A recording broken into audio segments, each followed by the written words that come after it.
تفسیر قرآن کے حوالے سے جو سلسلہ شروع کیا گیا ہے، پچھلے جمعۃ المبارک کے درس کے اندر سورہ بقرہ کی آیت نمبر 3 کا درس دیا گیا، تو میں نے اس کو سمجھا کہ زیادہ مختصر ہو گیا ہے، اس پہ یہ آج کا درس جو ہے یہ بھی آیت نمبر 3 پر ہی انشاءاللہ العزیز گفتگو ہوگی۔ اللہ تعالیٰ کلمات حق میری زبان پر جاری و ساری فرمائے اور ہم سب کو حق سچ کو سمجھ کر اس پہ عمل کی توفیق عطا فرمائے۔ متقین کی صفات بیان ہو رہی ہیں سورہ بقرہ کے آغاز میں، تو متقین کی جو پہلی صفت ہے وہ ہے الذین یؤمنون بالغیب۔ اس پہ پچھلے جمعہ گفتگو ہوئی بھی، آج پھر کچھ گفتگو اس پر کرتے ہیں کہ مومن متقی وہ ہیں جو غیب پر ایمان لائیں۔ یہ متقیوں کی پہلی صفت بیان کر دی گئی۔ اچھا، صحابہ نے تو نبی پاک صلی اللہ علیہ وسلم کو دیکھا ہے، قرآن اپنی آنکھوں کے سامنے نازل ہوتے دیکھا ہے، ان کے لیے تو پھر یہ غیب نہ ہوا، تو لہذا اعتراض یہ ہوتا ہے کہ صحابہ تو پھر اس صفت سے متصف نہ ہوئے، الذین یؤمنون بالغیب، ان کے تو سامنے تھا سارا کچھ۔ نبی علیہ السلام جو گفتگو فرماتے تھے ان کے سامنے وحی آتی، اللہ کے حبیب علیہ السلام بیان فرما دیتے۔ یہ بڑا ایک مشکل سوال ہے، اس کو سمجھنے کی ضرورت ہے۔ الذین یؤمنون بالغیب، متقی وہ ہیں جو غیب پر ایمان لائیں۔ ہمارے لیے اللہ کے رسول صلی اللہ علیہ وسلم غائب، قیامت غائب، فرشتے غائب۔ صحابہ نے تو فرشتوں کو بھی دیکھا ہے، جبریل امین حضرت داہیہ کلبی رضی اللہ تعالیٰ عنہ کی شکل میں کئی بار آئے۔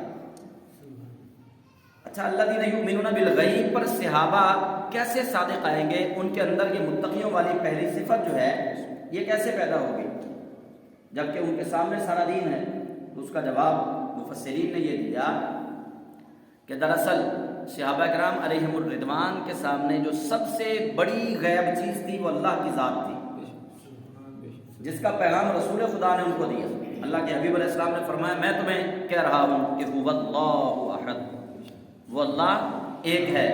صحابہ کے سامنے اللہ موجود نہیں تھا، تو صحابہ نے نبی پاک صلی اللہ علیہ وسلم کی بات پر اپنے آپ کو ایسا متفق کیا کہ رب ذوالجلال نے ان کے اندر یہ متقیوں والی پہلی صفت بھی پیدا فرما دی، تو رسول اللہ کی بات پر انہوں نے یقین کیا، ایمان لائے کہ جو رسول خدا نے غیب کی خبر دی ہے کہ اللہ موجود ہے۔ الرحمن علی العرش استوى، اللہ رحمان عرش پر اپنی شان کے مطابق موجود ہے، مستوی ہے۔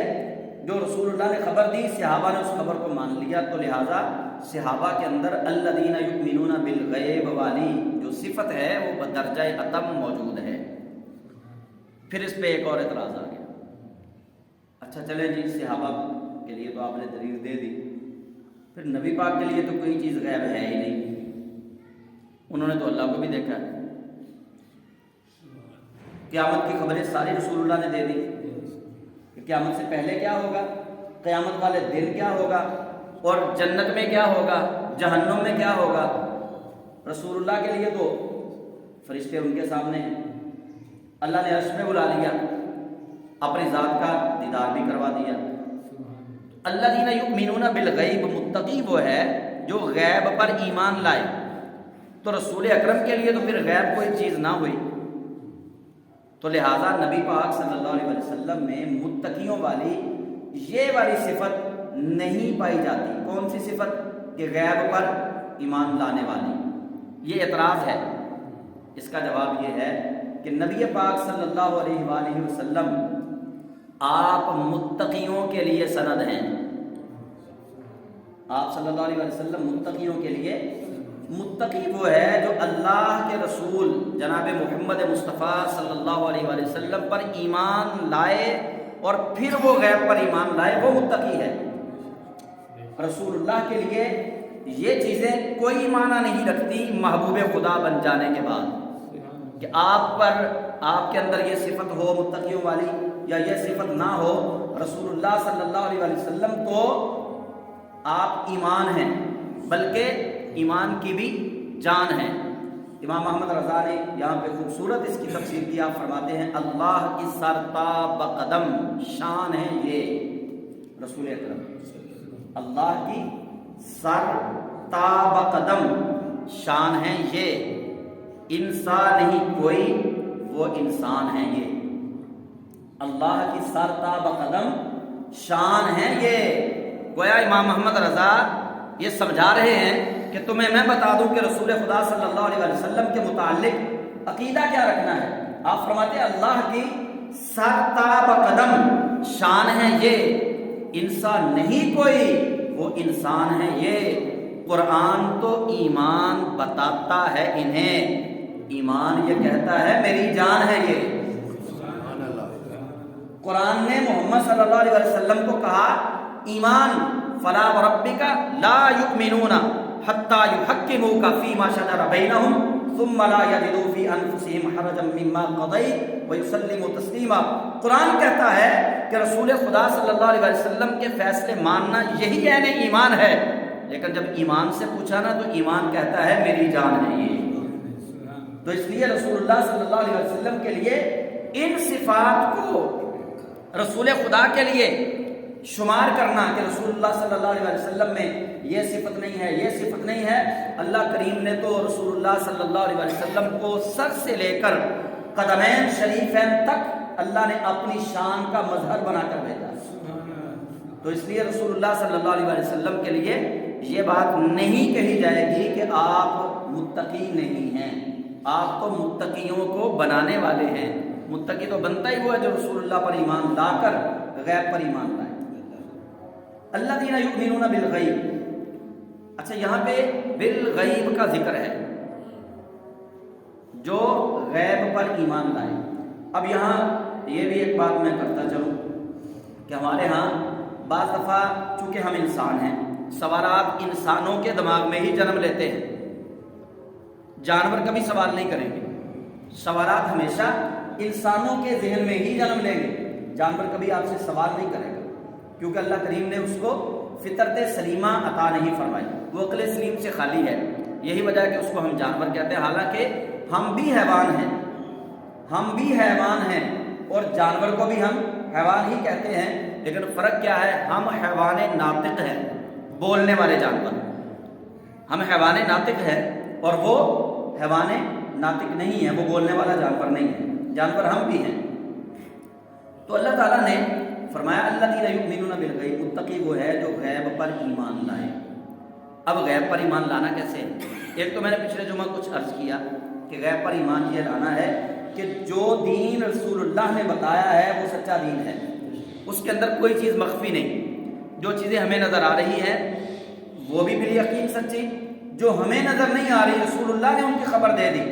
مثال کے طور پہ قبر کا عذاب اور قبر کے اندر انعام و اکرام ہمیں نظر نہیں آ رہا، چونکہ رسول اللہ نے فرما دیا ہے کہ قبر کے اندر انعام بھی ملے گا، قبر کے اندر سزا بھی ملے گی، قبر بندے کو دبائے گی بھی، قبر بندے کے لیے کشادہ بھی ہوگی، چونکہ رسول اللہ نے کہہ دیا ہے ہم نے بے شک قبر کو کشادہ ہوتے نہیں دیکھا، ہم نے بے شک قبر کو کسی آدمی کو دباتے ہوئے نہیں دیکھا، لیکن ہم اس پر ایمان رکھیں گے چونکہ رسول اللہ نے کہا ہے۔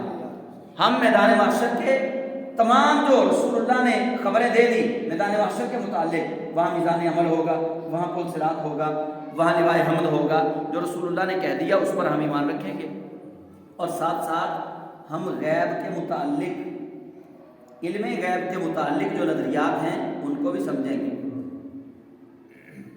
اب غیب، لوگ کہتے ہیں کہ غیب کا علم سارا اللہ کے پاس ہے، غیب کا علم سارا اللہ کے پاس ہے۔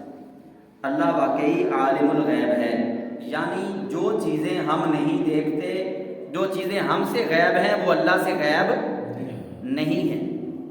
ہم یہ نہیں کہہ سکتے کہ اللہ جو ہے نا وہ اس کے لیے بھی کوئی چیز غیب ہے، اللہ کے لیے تو ہم کہہ ہی نہیں سکتے، اللہ کے لیے ہم نہیں کہہ سکتے کہ اللہ کے لیے کوئی چیز غیب ہے، اللہ کے تو سارا کچھ سامنے ہے۔ اللہ ہے عالم الغیب، عالم الغیب، تو عالم الغیب یعنی غیب کا مالک، غیب کے علم کا مالک اللہ ہے۔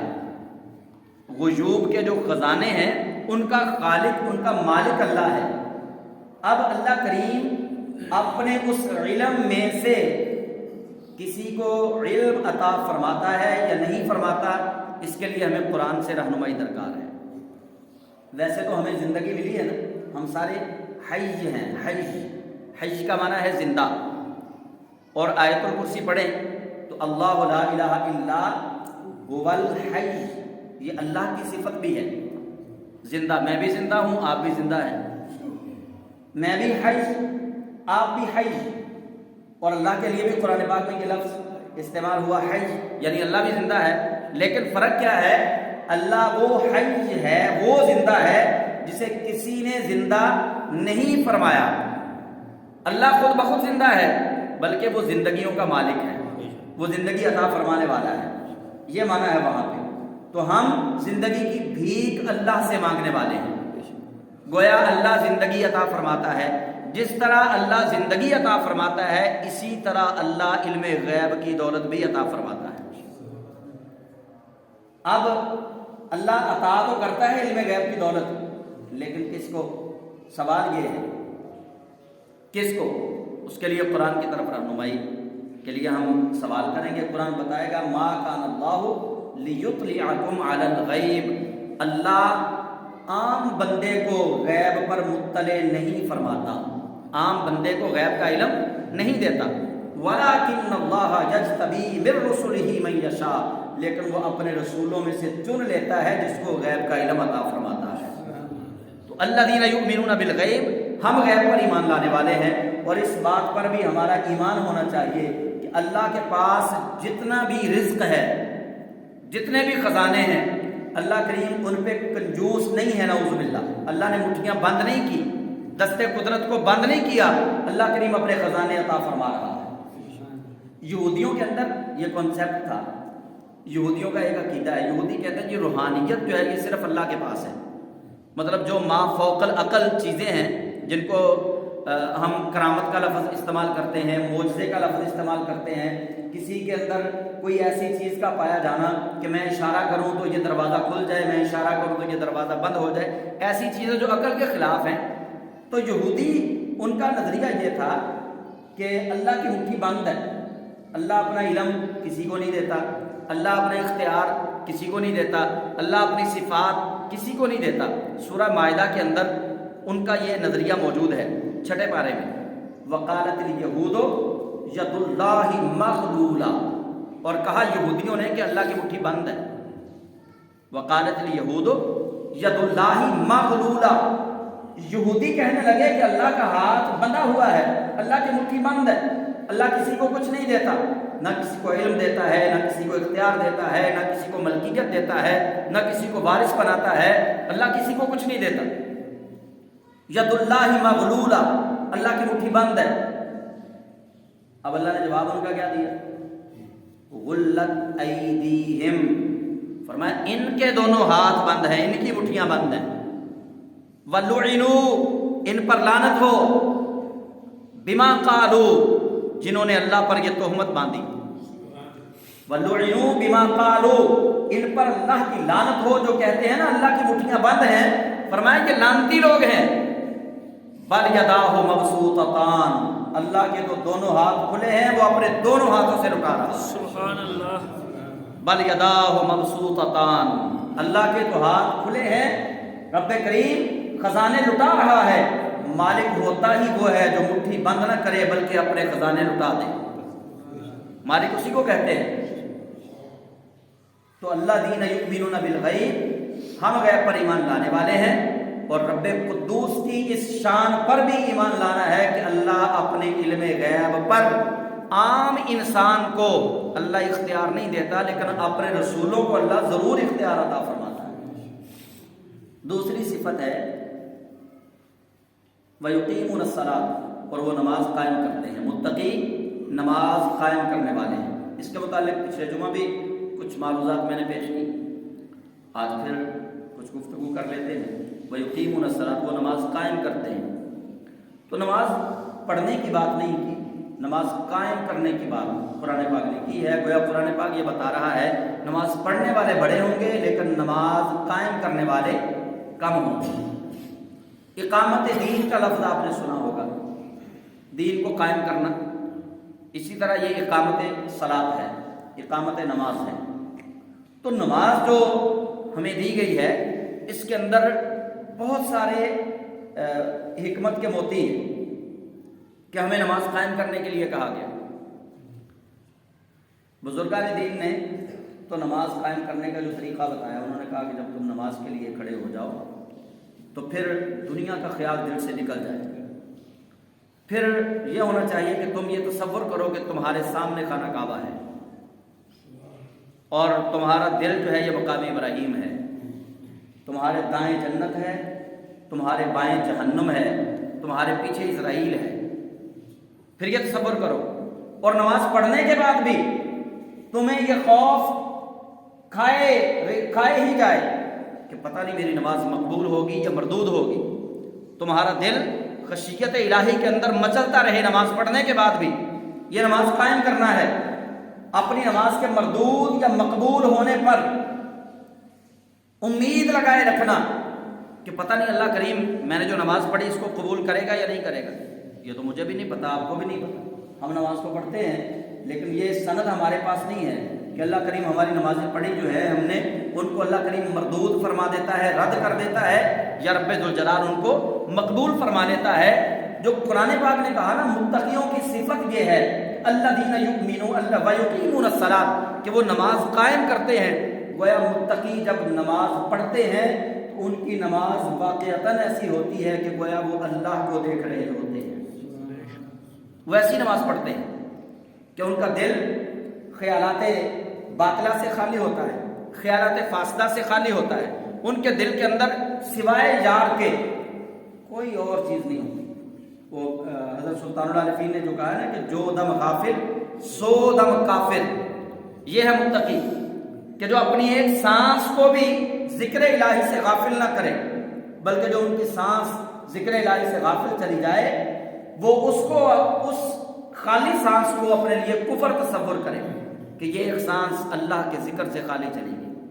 ہماری راتیں بھی اللہ کے ذکر سے خالی، ہمارے دل بھی اللہ کے ذکر سے خالی. ہم نماز قائم کرنے والے نہیں، ہم نماز پڑھنے والے ہیں. نماز قائم کرنا یہ بڑے اعلیٰ درجے کی بات ہے. اور پھر دیکھیے اسلام نے جو نمازیں قائم کی ہیں، دراصل آپ فجر کو دیکھیں یا مغرب کو دیکھیں یا عصر کو دیکھیں یا ظہر کو دیکھیں یا عشاء کو دیکھیں، 5 نمازیں ہیں اور 5 ہی وقت ہیں. گویا اسلام نے ہر بدلتے ہوئے وقت کی ابتدا اور انتہا نماز سے کی ہے. ہر بدلتے ہوئے وقت کی. رسول اللہ صلی اللہ علیہ وسلم صبح فجر کی نماز پڑھیں دن شروع ہو رہا ہے، رات عشاء کی نماز پڑھیں رات جو ہے دن ختم ہو رہا ہے، انتہا ہو گئی. اور عشاء دراصل عشاء کا معنی ہی رات ہے، اور عشاء جو ہے یہ رات کی خبر دینے والی ہے. رات کا آغاز اس سے ہوا اور رات کا اختتام صبح فجر کی نماز سے ہوا. دن کا آغاز بھی فجر کی نماز سے ہوا. ظہر دیکھ لیں، رسول خدا صلی اللہ علیہ وسلم آپ ظہر کی نماز کے بعد قیلولہ فرماتے تھے دوپہر کا کھانا کھا کر. اور پھر ظہر کے بعد جو ایک دن کا حصہ شروع ہو رہا ہے، اگلا حصہ دن کا دوسرا حصہ، تو اس کی ابتدا بھی نماز سے شروع کی گئی. پھر تیسرا حصہ جو آخری حصہ ہے دن کا وہ عصر کی نماز سے شروع کیا گیا. پھر دن کی انتہا مغرب ہے تو مغرب کی نماز پر اس کو انتہا کیا گیا، ختم کیا گیا. گویا جتنے اوقات ہیں اتنے ہی اوقات کی ابتدا اور انتہا نماز پر کی گئی کہ گویا وہ جو ہے نا کل یوم ہوا فی شان، اللہ کریم ہر دن اپنی نئی قدرتوں کا اظہار فرماتا ہے. اسی طرح رب ذوالجلال ہر وقت بدلتے ہوئے وقت میں اللہ اپنے بندے سے رب العالمین جل جلالہ کی منشا یہ ہے کہ جیسے ہی وقت بدلے، بندے کا وقت اچھا ہو یا برا ہو، وہ اپنے مالک کو کسی بھی لمحے نہ بھولے.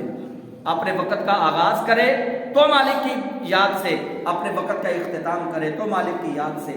تو یہی تو اصل بندگی ہے کہ بندہ کسی بھی وقت اپنے رحمان کو نہ بھولے.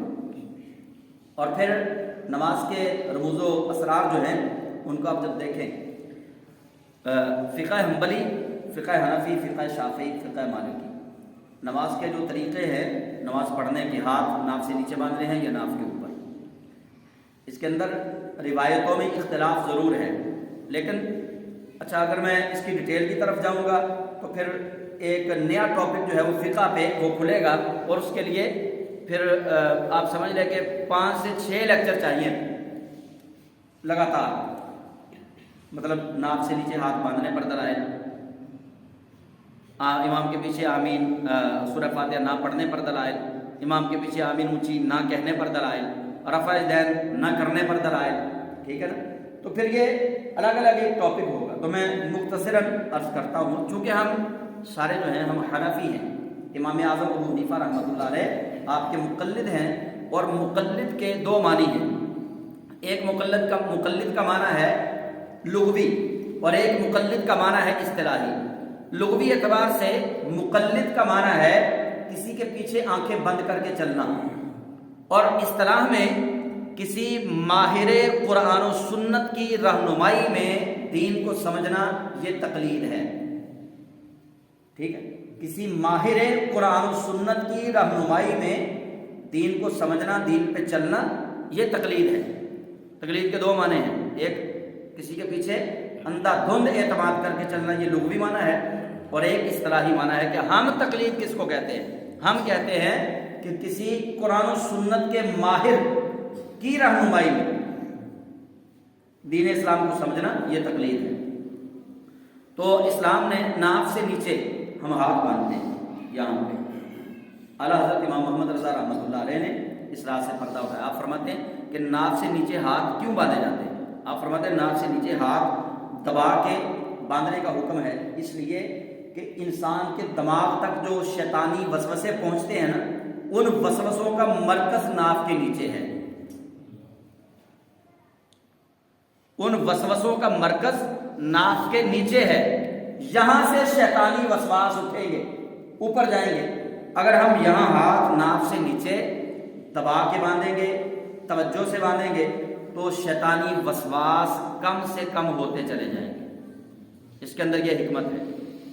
اور اللہ کریم نے تو ہمیں اتنا نوازا ہے، آپ دیکھیے اللہ رب الجلال چونکہ خالق اور مالک ہے، اللہ کہہ دیتا کہ بھائی تم نے 10 نمازیں پڑھنی ہیں، 10 نمازیں تم پہ فرض ہیں، ہم کیا کر سکتے تھے؟ کچھ بھی نہیں، ہم تو کچھ نہیں نہ کر سکتے، دین کے بدلنے میں ہماری کوئی اوقات نہیں، ہم دین کو بدل نہیں سکتے۔ اگر اللہ یہ فرما دیتا، جیسے اللہ کریم نے 50 نمازیں دی تھی، اگر موسیٰ علیہ السلام کا وسیلہ درمیان میں نہ ہوتا، وہ نبی اللہ صلی اللہ علیہ وسلم کو مشورہ نہ دیتے، اور رسول خدا پھر ہماری سفارش نہ کرتے اللہ کی بارگاہ میں، تو پھر سوچئے کہ ہم 50 نمازیں کیسے پڑھتے ہیں۔ یہ تو اب یہاں پہ یہ مسئلہ بھی حل ہو رہا ہے نا، کہ لوگ کہتے ہیں جی قبروں والے کچھ نہیں کرتے، قبروں والے کچھ نہیں کرتے، لیکن ہمیں تو یہ پتہ چلا ہے کہ موسیٰ علیہ السلام تھے قبر والے، معراج کی رات 6 آسمان پہ رسول اللہ سے ملاقات بھی کی، اور قبر والے نبی جناب موسیٰ کلیم اللہ علیہ السلام نے مشورہ دے کے ہماری 45 نمازیں معاف کروائی ہیں۔ ہاں قبر والے کچھ نہیں کرتے، عام بندہ کچھ نہیں کر سکتا، لیکن جو اللہ کا خاص بندہ ہو قبر والا، وہ بڑا کچھ کر سکتا ہے، وہ تو کرتے ہیں، یہ دلیل ہے۔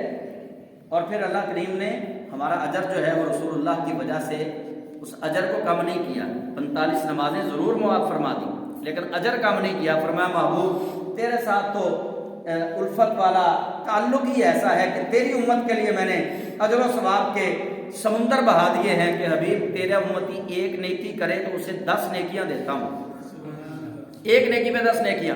تو محبوب آپ کا امتی پڑھے گا 5 نمازیں، پڑھے گا 5 نمازیں، لیکن وہ جو نیکیوں والا اصول میں نے بنایا نا، ایک نیکی پہ 10، تو آپ کے امتی کے لیے یہ کرم ہے کہ یہ ایک نماز پڑھے گا، اس کو ثواب 10 نمازوں کا ملے گا، گویا جو 5 نمازیں پڑھے گا اس کو 50 نمازوں کا ثواب عطا کروں گا۔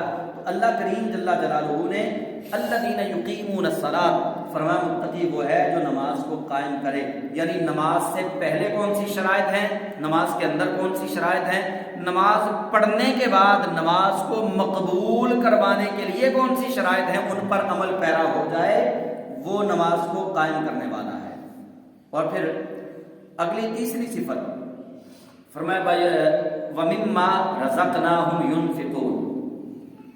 یہاں پہ میں نے پچھلے جمعہ کچھ آپ کو بتایا تھا کہ وَمِمَّا اصل میں وَمِن ما ہے، تو یہاں پہ من جو ہے اس کو کہتے ہیں من تبعیضیہ. تبعیض یعنی بعض کے لیے ہے، یہ بعض کے لیے ہے، یعنی جو اللہ نے رزق دیا ہے اس میں سے کچھ بعض رزق اللہ کے راستے میں خرچ کریں. یہاں پہ من بعض کے لیے کیوں آیا کہ کچھ کے لیے من کیوں آیا؟ اس لیے اللہ کریم جل جلالہ نے انسان کو جب مال خرچ کرنے کی ترغیب دی ہے نا، تو رب ذوالجلال نے اپنے راستے میں مال خرچ کرنے کا حکم ضرور دیا ہے، لیکن اپنی بیوی کا حق مار کر خرچ کرنے کا حکم نہیں دیا. وَمِمَّا اس میں سے کچھ جو اللہ نے دیا اس میں سے کچھ بعض اللہ کے راستے میں دے دو، یعنی اپنے بیوی بچوں کا حق تلف کر کے نہیں دینا. یہ نہیں کہ آپ بیوی بچوں کا حق تلف کر کے اللہ کے راستے میں دے دو اور خود پھر بھیک مانگو، اور شریعت نے پھر بھیک پر پابندی عائد کی ہے. اس کی بھی ممانعت ہے، سارا کچھ آپ نہیں دے سکتے. ہاں تب نزول قرآن کا وقت تھا جب سیدنا صدیق اکبر نے سارا کچھ دیا ہے. یہ کوئی ایسا ہوتا ہے، وہ واقعہ چونکہ رسول خدا کی زندگی کا واقعہ ہے، اور وہاں سیدنا صدیق اکبر رضی اللہ تعالیٰ عنہ آپ کی پوری فیملی کا اس بات پر اتفاق تھا. آج بھی اگر کوئی پوری فیملی پورا خاندان اس بات پر متفق ہو جائے اسلام کے لیے ضرورت ہو اور پورا خاندان متفق ہو کہ سارا کچھ اللہ کے راستے میں قربان کر دے تو اسلام کہتا ہے جائز ہے. بصورت دیگر گھر کا سربراہ جب اللہ کے راستے میں خرچ کرے گا اس پر یہ ذمہ داری عائد ہوتی ہے کہ اپنے اہل و عیال کے حقوق نکال کے، ان کا حصہ نکال کے وہ اللہ کے راستے میں خرچ کرے. یعنی وہ سارا کچھ نہیں خرچ کر سکتا. اپنے بیوی بچوں کا حق، والدین کا حق، بہن بھائیوں کا، رشتہ داروں کا، ان کے حق ایک طرف رکھ کے پھر اللہ کے راستے میں خرچ کریں. اور جو سیدنا صدیق اکبر رضی اللہ تعالیٰ عنہ والا معاملہ ہے وہاں پوری فیملی متفق ہے. وہ گھر سارا فدائیوں کا تھا، وہ گھر سارے کا سارا رسول اللہ کے شہدائیوں کا تھا. وہ تو سارا کچھ ہی اصل میں نے یہ سورہ فاتحہ کے ضمن میں نے بتایا تھا کہ ہم کامل ایمان والے لوگ نہیں ہیں. ٹھیک ہے، رسول اللہ نے صحیح بخاری کے اندر یہ حدیث ہے، سرکار دو عالم علیہ السلام نے فرمایا جس طرح ایمان کے درجے ہیں اس طرح کفر کے بھی درجے ہیں. کوئی ایمان کے اوپر فرسٹ پوزیشن پہ آ گیا، کوئی سیکنڈ پوزیشن پہ آ گیا، کوئی تھرڈ پوزیشن پہ آ گیا، کوئی فورتھ پہ چلا گیا. یہ پوزیشنز ہیں ایمان کی بھی. ایمان سب کا برابر نہیں ہے، ایمان کے درجات ہیں. اسی طرح کفر بھی سب کا برابر نہیں ہے، کفر کے بھی درجات ہیں. تو حضرت سیدنا صدیق اکبر رضی اللہ تعالیٰ وہ تو کامل الایمان ہیں، کامل الایمان. اور قرآن کہتا ہے کہ وَمِمَّا رَزَقْنَاهُمْ يُنْفِقُونَ، اور اس میں سے جو رزق ہم نے دیا ہے. گویا اللہ کریم جل جلالہ یہاں یہ اشارہ بھی دے رہا ہے کہ رزق دینے والی صرف اللہ کی ذات ہے، اللہ کے سوا رازق اور کوئی نہیں، اللہ ہی رزق دیتا ہے. اچھا یہاں پہ ہے رزقنا، جمع متکلم کا صیغہ ہے یہ. رزقنا ہم نے رزق دیا، حالانکہ رزق دینے والی صرف اللہ کی ذات ہے، وہ ذات اکیلی ہے. صیغہ یہاں پہ جمع متکلم کا ہے. اللہ فرماتا ہے رزقنا ہم نے رزق دیا. یہ ہم میں کتنے افراد ہوتے ہیں؟ ایک سے زیادہ. اللہ کہتا ہے ہم نے رزق دیا. تو اس کی تشریح میں، اس کی تفسیر میں متعدد اقوال ہیں. سب سے پہلا قول سن لیجئے، اللہ کریم جل جلالہ نے رزقنا فرما کے اس کے اندر اپنی ذات کو بھی رکھا، ساتھ ان فرشتوں کو بھی رکھا جو فرشتے رزق پہنچاتے ہیں. وہ ہیں حضرت میکائیل علیہ السلام. ان کی ذمہ داری ہے کہ وہ رزق تقسیم فرماتے ہیں، وہ رزق تقسیم فرماتے ہیں. اور پھر والدین بھی اس کے اندر شامل ہیں جو انسان کی نشو و نما کا سبب بنتے ہیں اور انسان کو مال تجارت پر لگاتے ہیں، تجارت کرنے پہ لگاتے ہیں اور انسان کو تاجر بنانے کے تاجر بننے کے قابل بناتے ہیں، اس کے اندر والدین بھی شامل ہیں۔ گویا اللہ کریم نے وَمِمَّا رَزَقْنَا کہہ کے اپنی ذات کے ساتھ ہر اس واسطے اور وسیلے کو بھی شامل کر لیا جو انسان کو رزق پہنچانے کے اندر شامل ہے۔ اس کے اندر آپ جس کے پاس رزق کما رہے ہیں نا، جو آپ کا بظاہر دنیا کے اندر جو آپ کا باس ہے، وہ بھی اس کے اندر شامل ہے کہ وہ بھی آپ کو رزق دینے کا اللہ نے اس کو بھی ذریعہ بنایا ہے۔ رزقناہم، تو رزق کیا ہے؟ محدثین نے، مفسرین نے، علماء و صلحاء نے رزق کی 313 اقسام بھی بتائی ہیں۔ رزق کی 313 اقسام ہیں، اور رزق کی 2 اقسام بھی بتائی ہیں، رزق حسنہ، رزق مذمومہ، رزق حسنہ، رزق سیئہ۔ ہر وہ چیز رزق ہے جس کی انسان کو ضرورت ہے، ہر وہ چیز رزق ہے جس کی انسان کو ضرورت ہے۔ اب انسان کو انسان 2 چیزوں کی ضرورت محسوس کرتا ہے، یا نیکی کی یا برائی کی۔ انسان 2 چیزوں کی ضرورت محسوس کرتا ہے، نیکی کی، برائی کی، شراب کی، دودھ کی، ٹھیک ہے نا؟ یہ میں نے مثال کے طور پہ رکھا ہے۔ ایک رزق حسنہ ہے، ایک رزق سیئہ، رزق مذمومہ ہے، برا رزق۔ تو گویا رزق ہر اس چیز کو کہتے ہیں جس کی انسان ضرورت محسوس کرتا ہے، اور اللہ کریم نے جو عطا فرمایا ہے۔ لیکن اب انسان کی اپنی مرضی ہے کہ وہ رزق مذمومہ کو اختیار کرے یا رزق حسنہ کو اختیار کرے۔ یہ اللہ نے اختیار انسان کو منتقل فرما دیا ہے، یہ انسان کو اختیار دے دیا۔ فرمایا شراب وہ بھی چونکہ مجموعہ ہے کچھ عناصر کا، اور وہ اللہ کا رزق ہی ہے نا سارا۔ انگور سے اگر شراب بنائی جائے یا گندم سے شراب بنائی جائے یا اس کے اندر شہد یا کوئی اور چیز شامل کی جائے تو وہ چیزیں تو اللہ کے رزق ہیں نا۔ لیکن اس رزق کو جب غلط انداز کے اندر استعمال کیا تو رزق مذمومہ بن گیا، رزق سیئہ بن گیا۔ تو رب ذوالجلال یہاں جو رزق قرآن پاک میں جس میں سے خرچ کرنے کی ترغیب دی جا رہی ہے کہ وہ رزق جو ہم نے دیا ہے، چونکہ اللہ کریم نے برا رزق ہمیں نہیں دیا، اللہ کریم نے رزق سیئہ ہمیں نہیں دیا، اور اللہ کریم جل جلالہ نے رزق مذمومہ ہمیں نہیں دیا۔ اس لیے اللہ نے جو پاکیزہ رزق دیا ہے اس کے راستے میں اسی پاکیزہ رزق ہی میں سے خرچ کرنے کی ہمیں ہدایت کی گئی ہے۔ اور مال بھی رزق ہے، پیسے، علم بھی رزق ہے، شہرت بھی رزق ہے، عزت بھی رزق ہے، مکان بھی رزق ہے، سواری بھی رزق ہے، اولاد بھی رزق ہے۔ یہ ساری چیزیں، گندم بھی رزق ہے، مکئی بھی رزق ہے، زمین سے جو اناج اگتا ہے وہ سارے کا سارا رزق ہے، پانی بھی رزق ہے۔ اللہ کریم جل جلالہ نے یہاں پہ یہ نہیں کہا کہ جو ہم نے تجھے مال دیا ہے اس مال میں سے خرچ کرو، فرمایا جو رزق ہم نے عطا کیا ہے، یعنی جو عنایات ربانیہ ہیں تم پر، اللہ نے کسی کو جو کچھ بھی عنایت کیا ہے اس کے لیے واجب ہے کہ وہ اسی میں سے اللہ کے راستے میں خرچ کرے۔ اگر کسی کے پاس عزت ہے تو اللہ کے راستے میں عزت دے، کیسے دے گا وہ اللہ کے راستے میں عزت؟ وہ اپنی عزت کے ذریعے اسلام کی خدمت کرے۔ اگر کسی کے پاس شہرت ہے اپنی شہرت کے ذریعے اسلام کی خدمت کرے، اگر کسی کے پاس دولت ہے اپنی دولت کے ذریعے اسلام کی خدمت کرے، وہ اللہ کے راستے میں خرچ کر رہا ہے۔ اگر کسی کے پاس علم ہے وہ اس علم کو لوگوں کے اندر منتقل کر کے اسلام کی خدمت کرے، وہ علم کی خیرات دے رہا ہے۔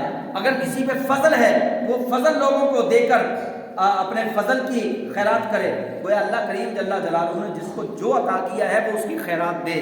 جس طرح میں آپ کو، چونکہ یہ رجب المرجب کا مہینہ ہے تو مولا کائنات سیدنا علی المرتضیٰ شیر خدا رضی اللہ تعالیٰ عنہ کی ولادت کا مہینہ مشہور ہے، یہ 13 رجب المرجب۔ تو مولا علی کرم اللہ تعالیٰ وجہہ الکریم آپ علم کی خیرات کیا کرتے تھے۔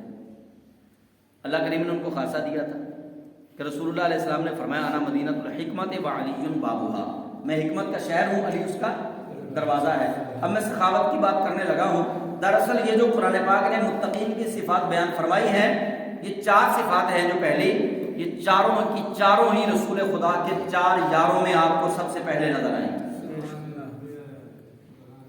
حضرت ابوبکر صدیق میں، حضرت عمر فاروق میں، حضرت عثمان غنی میں اور مولا کائنات سیدنا علی المرتضیٰ شیر خدا رضی اللہ تعالیٰ عنہ میں۔ تو میں بات یہ کر رہا ہوں جو اللہ نے رزق دیا اس میں سے خرچ کرنے کا ہمیں حکم ہے۔ تو مولا کائنات حضرت سیدنا علی المرتضیٰ شیر خدا رضی اللہ تعالیٰ عنہ آپ کیسے خرچ کرتے تھے؟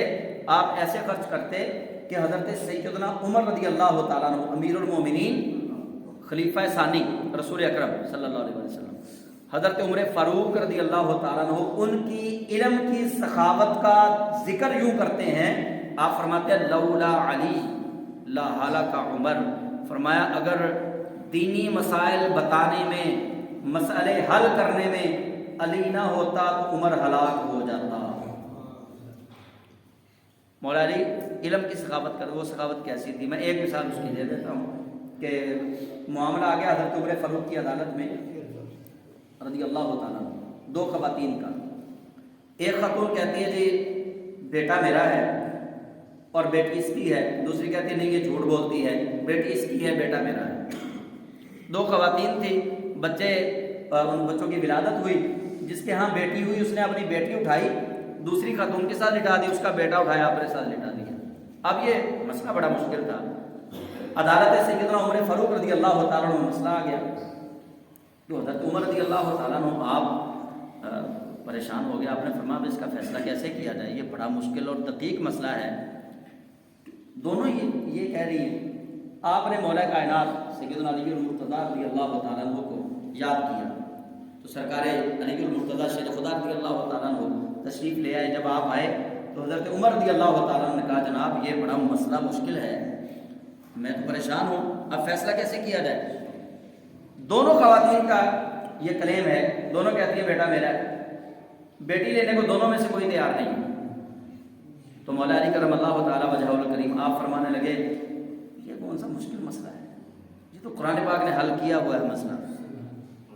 آپ نے فرمایا ایسا کرو ان دونوں خواتین کا، ان کے چھاتیوں سے دودھ لو اور دودھ کا وزن کر لو، جس عورت کا دودھ وزنی ہو بیٹا اس کا ہے، جس کا دودھ ہلکا ہو بیٹی اس کی ہے۔ دودھ کا وزن کیا گیا، جس کا دودھ وزنی تھا بیٹا اس کو دے دیا گیا، جس کا دودھ ہلکا تھا بیٹی اس کو دے دی گئی۔ اب سارے حیران پریشان، یہ کیا فیصلہ ہے، یہ کیا فیصلہ ہے، چیم گوئیاں کر رہے ہیں، یہ کیا ہے، یہ کیسا فیصلہ ہو گیا؟ مولا علی کرم اللہ تعالیٰ وجہ الکریم فرمانے لگے یہ علی نے اپنا فیصلہ نہیں سنایا، یہ اللہ نے جو فیصلہ مقرر کیا ہے علی نے بھی وہی کیا ہے۔ فرمایا رب قدوس نے بیٹی کا ایک حصہ رکھا ہے، بیٹے کے دو حصے رکھے ہیں۔ فرمایا جس کا بیٹا ہے رب نے اس کی چھاتی کے اندر جو دودھ ہے اللہ کریم نے اس کے اندر غذائیت بھی ڈبل رکھی ہے، جس کی بیٹی ہے رب قدوس نے اس دودھ کے اندر غذائیت بھی ایک حصہ رکھی ہے۔ فرمایا علی نے تو اپنی طرف سے فتویٰ نہیں دیا، علی نے تو وہی فیصلہ سنایا ہے جو رب قدوس کا فیصلہ ہے۔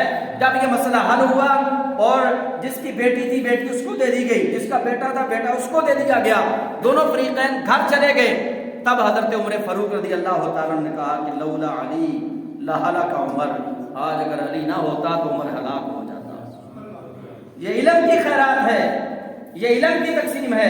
رب فرماتا ہے وَمِمَّا رَزَقْنَاهُمْ يُنْفِقُونَ، جو اللہ نے تمہیں رزق دیا ہے اس رزق میں سے آگے تقسیم کر دو۔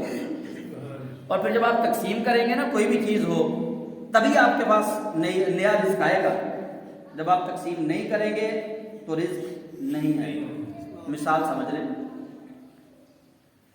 آپ کے پاس زمین ہے، آپ اس کے اندر 1 من گندم یا 1.25 من گندم 1 ایکڑ کے اندر بیج کے طور پہ اس کو آپ بو دیتے ہیں، آئے گی کتنی؟ 50 کلو یا 1 من گندم کا بیج آپ نے ڈالا ہے 1 ایکڑ میں، اور آئے گی کتنی؟ 40-50 من۔ ہمارے یہاں تو ہماری فصل، ہماری زمین جو ہے وہ نہر کے بالکل قریب ہے، وہاں تو 70 من بھی ہوتی ہے، ٹھیک ہے۔ ڈالا ہے اس نے 1 من یا 50 کلو، اللہ کریم نے دیا کتنا ہے؟ بس یہ مثال ہے سمجھنے کے لیے۔ جب ہم تقسیم کریں گے نا تو پھر لوٹ کے مالک کائنات جو ہے وہ ہمیں اتنا ہی عطا نہیں کرے گا، اللہ اپنے وعدے کے مطابق 10 گنا عطا کرے گا۔ تم 50 کلو ڈالو گے تمہیں 50 من ملے گا، تم اللہ کے راستے میں لٹا کر تو دیکھو، اپنے ایمان کو کامل ایمان بنا کر تو دیکھو۔ اللہ کریم جل جلالہ تو اپنے خزانے لٹا رہا ہے۔ رب قدوس فرماتا ہے وَمِمَّا رَزَقْنَاهُمْ يُنْفِقُونَ، رب نے جو تمہیں رزق دیا ہے وہ اللہ کے راستے میں خرچ کر دو۔ اللہ تمہاری جیب کو کبھی خالی نہیں ہونے دے گا، اللہ تمہارے پاس اس رزق کی کبھی کمی نہیں آنے دے گا۔ یہی وجہ ہے کہ اولیاء، علماء، صلحاء جو پرانے بزرگ گزر گئے، آج داتا گنج بخش علی اجمیری کا نام کیوں زندہ ہے؟ کیا وہ اسٹیل مل کے مالک تھے؟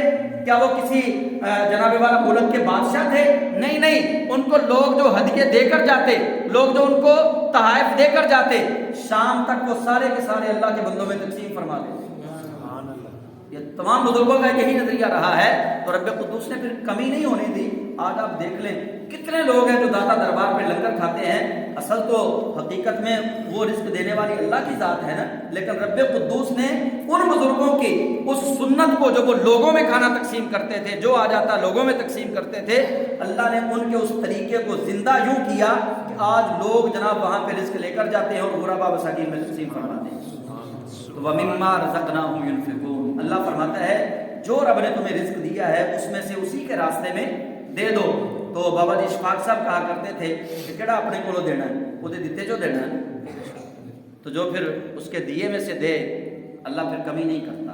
تو اللہ تعالیٰ سے دعا ہے کہ رب قدوس مجھے اور آپ سب کو جو اللہ نے ہمیں خیر عطا فرمائی ہے، اللہ اسی خیر کو لوگوں کی بھلائی کے لیے تقسیم کرنے کی مجھے اور آپ سب کو توفیق عطا فرمائے۔